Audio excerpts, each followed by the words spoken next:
திருவண்ணாமலைக்கு போனோம்னா கையில காசு இல்லாம திருவண்ணாமலைக்கு போக முடியாது. ஆனா காசு இல்லாம போறதுக்கான கோயிலுக்கு நீங்க போக மாட்டீங்க.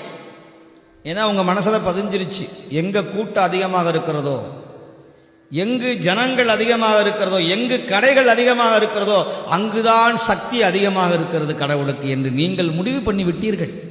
சோழ நாட்டில் எத்தனை சிவாலயங்கள் கேட்பாரற்று கிடக்குதுன்னு உங்களுக்கெல்லாம் தெரியுமா தெரியாதான்னு எனக்கு தெரியாது.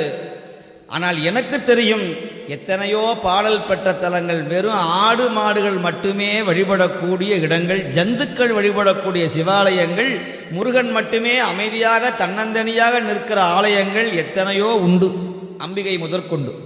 என்ன நீங்கெல்லாம் என்ன பண்றீங்கன்னா, அப்படி ஒரு கம்பியை கட்டி இப்படி போய் அப்படி போய் அப்படி வந்து அப்படி வந்து இப்படி வந்து அப்படி உள்ள பார்த்தா ஒரு திருப்தி. நேரா பார்த்துட்டோம்னா சக்தி இல்லை அந்த சுவாமிக்கு.